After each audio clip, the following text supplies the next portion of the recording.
आज का हमारा टॉपिक होगा कंजर्वेशन ऑफ वाटर रिसोर्सेज के बारे में, यानी कि हम लोग पानी के बारे में तो पढ़ लिए हैं क्या होता है वाटर, है ना, और उसका प्रॉब्लम जो है किस प्रकार से उसका सामना अलग अलग देशों को करना पड़ रहा है ये भी हम लोग जान चुके हैं। लेकिन सवाल है कि हम लोग पानी को बचा कैसे सकते हैं, है ना। तो पानी को बचाने का भी हमारे पास कुछ तरीका है, छोटे मोटे तरीके हमारे पास हैं जिससे कि हम लोग पानी को बर्बाद होने से बचा सकते हैं। तो देखते हैं इसके बारे में हम लोग एक एक करके। क्या लिखा हुआ सबसे पहला है कि turn the tap off while brushing our teeth और स्क्रबिंग आवर हैंड्स। देखिए बहुत बार क्या होता है ना कि हम लोग नल को चला के छोड़ दे रहे हैं और इतना इधर हम लोग अपना ब्रश कर रहे हैं। ऐसा नहीं करना है। जब आप ब्रश कर रहे हैं तो आप नल को बंद कर दीजिए, है ना। और जब आप ब्रश करने के बाद जब आप अपने मुंह को धोने के लिए जाएं तब नल को चला लीजिए। लेकिन जब तक आप ब्रश कर रहे हैं तब तक तो आप नल को बंद रख सकते हैं ना, तो उसको बंद करके रखना है। उसके बाद जब तक हम लोग अपने हाथ को रगड़ते हैं इस प्रकार से तब तक हमारा नल चल रहा होता है। ऐसा नहीं करना है। जब तक आप अपने हाथ को रगड़ रहे हैं या फिर धो रहे हैं तो उसको आप बंद कर दें। फिलहाल पूरी तरीके से आप अपने हाथ को पूरी तरीके से साफ़ कर लें। उसके बाद उसको पूरी तरीके से जितना आपको रब करना है, रगड़ना है, जितना अपने हाथों को उतना आप रगड़ लें। उसके बाद फिर आप दोबारा नल को चला के अपने हाथ को धो लें। मतलब ये हो गया कि यदि आप ब्रश कर रहे हैं या फिर अपने हाथों को धो रहे हैं तो उस समय पे जो आपका नल है वो फिलहाल बंद होना चाहिए, है ना। जब आपका ब्रश धोया हुआ यानी कि ब्रश आपका किया हुआ हो जाए, हाथ आपका पूरी तरीके से मला हुआ हो जाए, रब किया हुआ हो जाए तो आप नल को खोल के धो लीजिए, ठीक ना। ऐसा आपको करना है। चलिए आगे बढ़ते हैं फिर। Use sprinklers for irrigation. खेती करने का हमारे पास अलग अलग तरीका होता है खेतों में पानी डालने का। जैसे ड्रिप इरीगेशन होता है, पहले वाले चैप्टर में आपने पढ़ा होगा क्रॉप प्रोडक्शन में। ड्रिप इरीगेशन में हम लोग क्या करते हैं, बूंद बूंद पानी अपने पेड़ों में डालते हैं, है ना। उसके बाद फिर हमारा होता है कि स्प्रिंकलर। स्प्रिंकलर में हम लोग क्या करते हैं, एकदम पूरे झरने के जैसे हम लोग पानी पूरे अपने खेतों में डालते हैं, है ना, झरने के जैसा। तो वो आपको इस्तेमाल करना है। देखिए बहुत हमारे बिहार में तो आज भी ऐसा होता है कि बिहार से हम लोग हैं तो बिहार के बारे में जानते हैं। और बच्चे आप किस स्टेट से हैं आप बताएंगे यहाँ पे, और आपके यहाँ पे किस प्रकार का सिस्टम चलता है खेतों को सिंचाई करने के लिए आप यहाँ पे ये भी बताएंगे, ठीक ना। क्योंकि हम लोग यहाँ से हम लोग अभी फ़िलहाल बिहार से बिलोंग कर रहे हैं। तो बिहार में ये सिस्टम है कि मोटा सा एक पाइप होता है, उसको खेतों में खोल के छोड़ दिया जाता है मोटर को चला के। इससे पानी का बर्बादी बहुत ज़्यादा होता है बिहार में खास करके। लेकिन आप किस स्टेट से हैं, आपके यहाँ पे कैसा सिस्टम है वहाँ पे आप कमेंट करके बताएंगे, ठीक ना।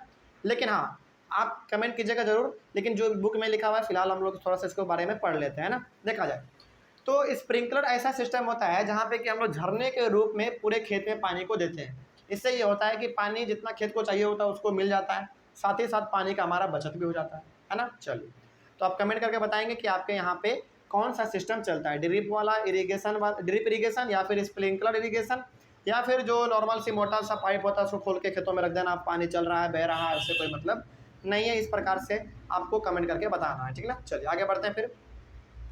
Rain water harvesting system should be installed at each houses.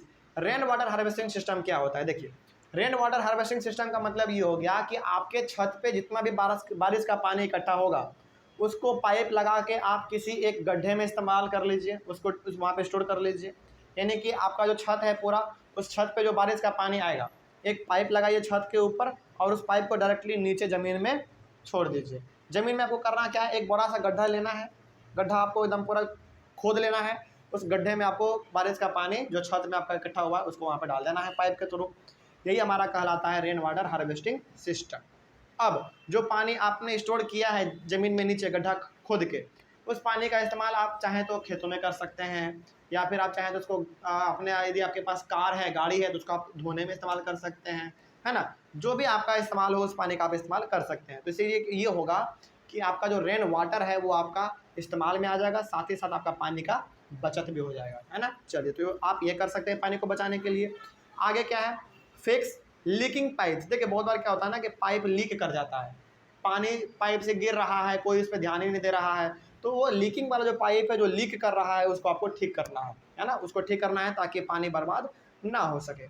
आगे उसके बाद switch off lights and fans when not in use because electricity is produced by water. जिस समय आप इस्तेमाल नहीं कर रहे हैं पंखे का बल्ब का उस समय पे उसको ऑफ कर दीजिए, बंद कर दीजिए, है ना।